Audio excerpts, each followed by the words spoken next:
ముఖ్యంగా బీజేపీలో చాలా కాంట్రవర్సీస్ నడుస్తున్నాయి. ఎప్పుడైతే రామచంద్రరావు గారిని అధ్యక్షుడిగా ప్రకటించడం జరిగిందో, నియమించడం జరిగిందో, అప్పటి నుంచి స్టార్ట్ అయినటువంటి పంచాయతీ రాజా సింగ్ రాజీనామా చేయడం, కేంద్ర బీజేపీ దాన్ని ఆమోదం తెలపడం, మళ్ళీ ఇప్పుడు కొత్త పార్టీ పెట్టాలని చెప్పి రాజా సింగ్ అనుకుంటున్నట్టు కూడా తెలుస్తోంది. అదే బాటలో ఈటల రాజేందర్ గారు కూడా వెళ్ళబోతున్నారు అని చెప్పి టాక్ నడుస్తోంది. కొన్ని రోజుల నుంచి బహిరంగంగానే తిట్టుకుంటున్నారు ఈటల వర్సెస్ బండి సంజయ్. ఇప్పుడే కాదు, ఫస్ట్ నుంచి కూడా ఇద్దరికి పడట్లేదు. బండి సంజయ్ వర్సెస్ ఈటల రాజేందర్ ఇద్దరికి పడట్లేదు. ఎందుకు?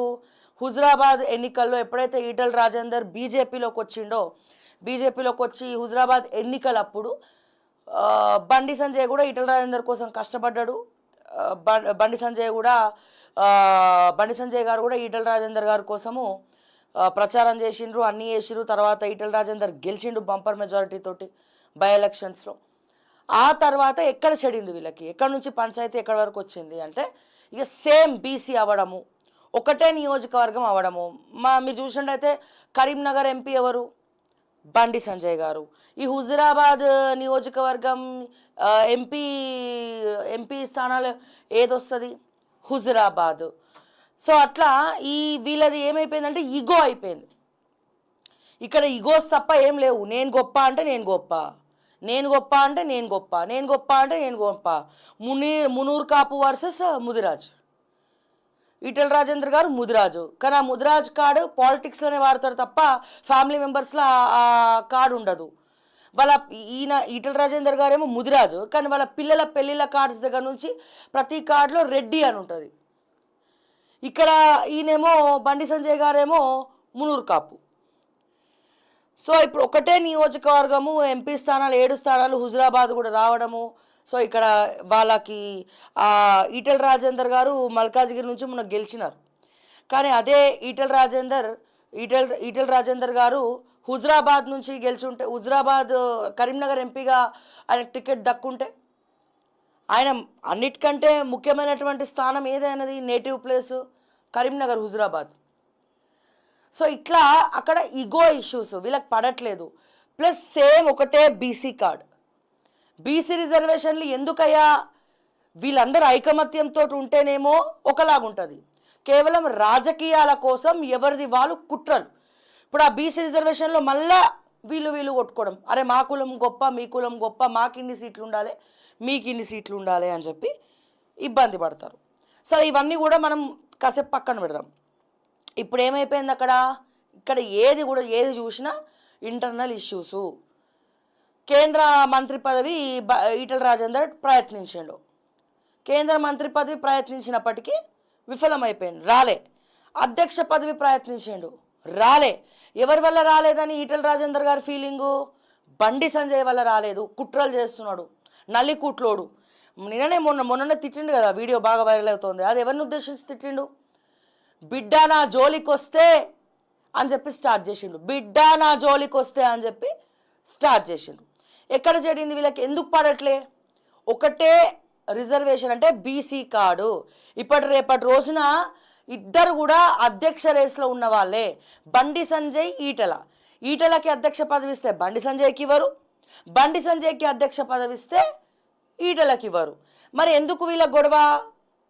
ఇప్పుడు తెలంగాణలో ఏం ట్రెండ్ నడుస్తుంది? బీసీ ట్రెండ్ నడుస్తుంది. ఏం ట్రెండ్ నడుస్తుంది? బీసీ ట్రెండ్ నడుస్తుంది. ఇప్పుడు మిగతా వాళ్ళకు అధ్యక్ష పదవులు బీసీలు ఇస్తారా ఇలా పక్కన పెడితే, బీజేపీ బీసీలకు పెద్ద ఎత్తున ఒక మంచి పొజిషన్స్ ఇచ్చింది. మనం చూసుకుంటే నరేంద్ర మోడీ గారి దగ్గర నుంచి చాలామంది బీసీలు ఉన్నారు బీజేపీలో. సో ఇక్కడ బీజేపీ అధ్యక్షుడు ఒక బీసీకే ఇవ్వాలి. ఎందుకని? తెలంగాణలో 70% మంది బీసీలు ఉన్నప్పుడు బీజేపీ అధ్యక్ష పదవి బీసీలకే ఇవ్వాలి అని అన్నప్పుడు ఈటల రాజేందర్కి ఇవ్వాలా, బండి సంజయ్కి ఇవ్వాలా? ఈటల రాజేందర్ అనుకుంటారు బండి సంజయ్ని తొలగించాలి, పక్కకు పంపించేసేయాలి, నేను అధ్యక్ష పదవి రేస్లో ఉండాలని. బండి సంజయ్ అనుకుంటారు ఇట్లా అనుకుంటారు. అంటే వీళ్ళిద్దరికీ ఏది అడ్డొస్తుంది? ఎక్కడ ఈగో వస్తుంది? బీసీ కార్డ్ దగ్గర ఈగో వస్తుంది. సేమ్ ఒకటే నియోజకవర్గం కరీంనగర్ ఎంపీ స్థానం, అక్కడ ఒక ఈగో వస్తుంది. అండ్ దానికి తోడు ఈటెల రాజేందర్ గారు ఉండక ఏం చేసిండ్రు, బండి సంజయ్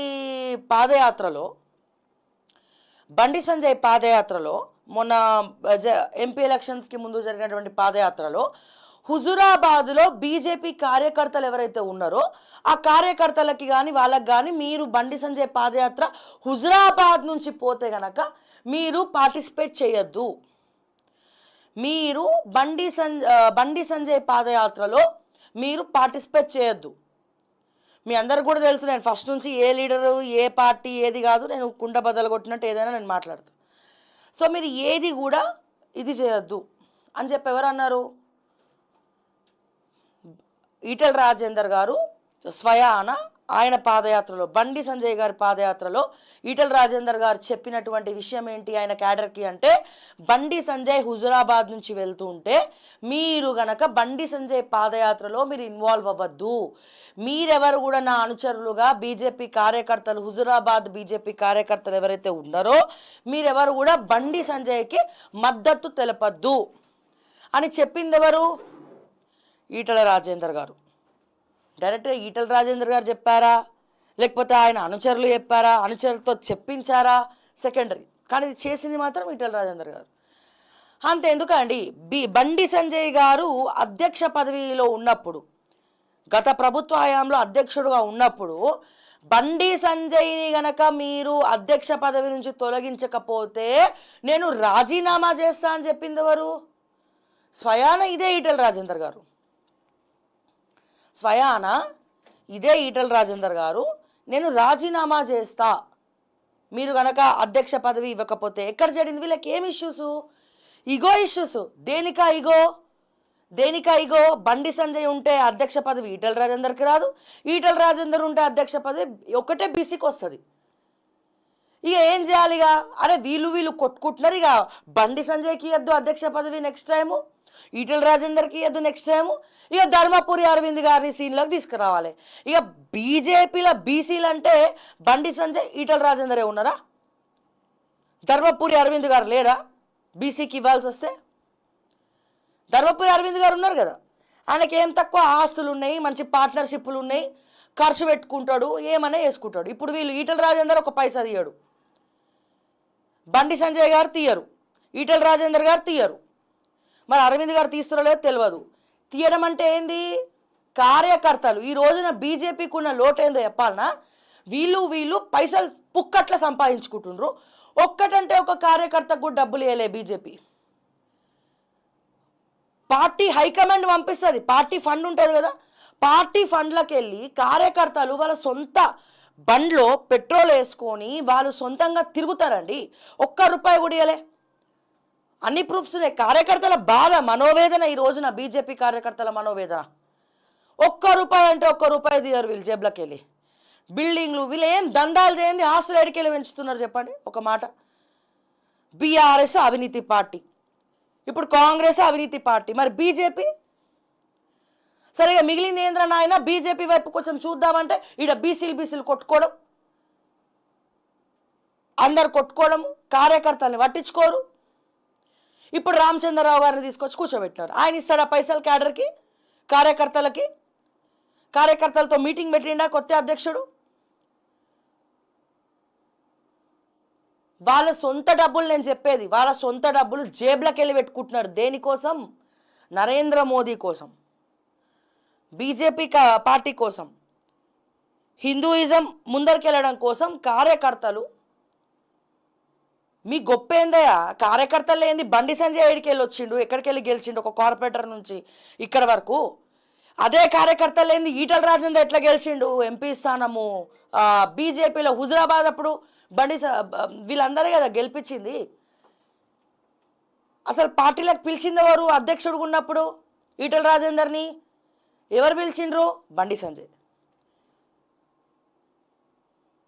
పార్టీలోకి వచ్చినప్పుడు ఈయన హుజురాబాద్లో గెలిచినప్పుడు ఎవరున్నాడు అధ్యక్షుడుగా? బండి సంజయ్. ఎవరు కష్టపడ్డారు? బండి సంజయ్. ఆ నియత్తన్న ఈటెల రాజేందర్కి ఉండాలి కదా.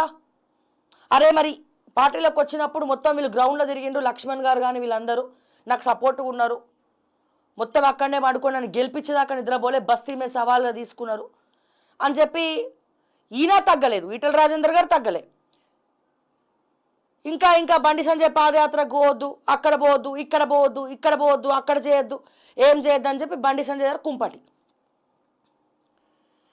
మళ్ళీ ఇప్పుడు ఏమన్నాడు మొన్న, కొడుకా నా జోలికి వస్తే నువ్వు ఎట్లా తిరుగుతావు చూస్తా, ఇది మొత్తం నా అడ్డ, ఈటల రాజేందర్ గడ్డ అని సినిమా లెవెల్లో మా బాలకృష్ణ డైలాగులు చెప్పిండు ఈటల రాజేందర్ గారు.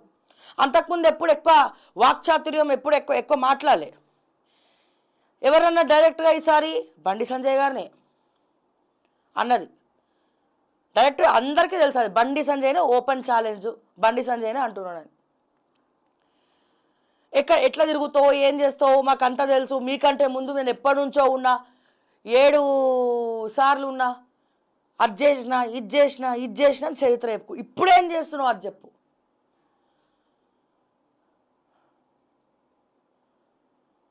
ఇక్కడ ఎవరెవరితో గొడవ స్టార్ట్ చేసుకున్నారు? ఫస్ట్ బండి సంజయ్ ఈటల రాజేందర్తో గొడవ పెట్టుకున్నాడా, ఈటల రాజేందర్ బండి సంజయ్ గారితో గొడవ పెట్టుకున్నారా?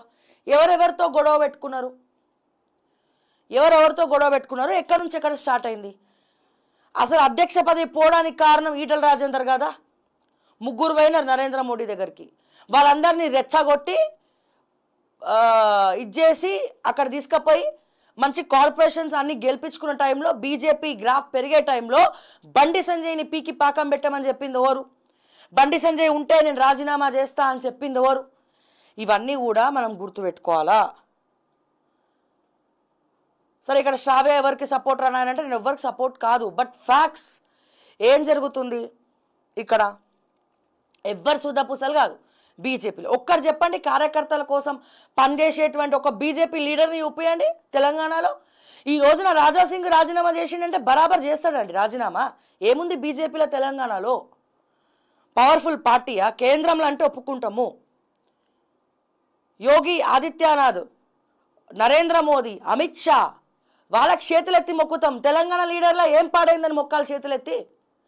అన్ని కుట్రలు కుతంత్రాలు, ఆస్తులు పెంచుకోవడము. ఒక కబ్జాల వేలు పెడతాడు, ఇంకో కబ్జాల వేలు పెడతారు, ఇంకొకడేమో ఆ చిత్రగుప్త ఛానల్ మీద దాడి చేపిస్తారు రౌడీజం చేసుకుంటా, ఇంకొకరేమో ఏం పట్టనట్టు కూర్చుంటారు, ఇంకొకరేమో ఈడీ రైట్స్ ఐఏఎస్ ఆఫీసర్ల మీద కాకుండా, అధ్యక్షుడు ఇంతకుముందు ఉన్న అధ్యక్షులు ఐఏఎస్ రైట్స్ కాకుండా, ఈడీ రైట్స్ కాకుండా వాళ్ళని కాపాడుతాడు. తెలంగాణ లీడర్లో ఒక్క నీతి పరుణ్ణి చూపియండి.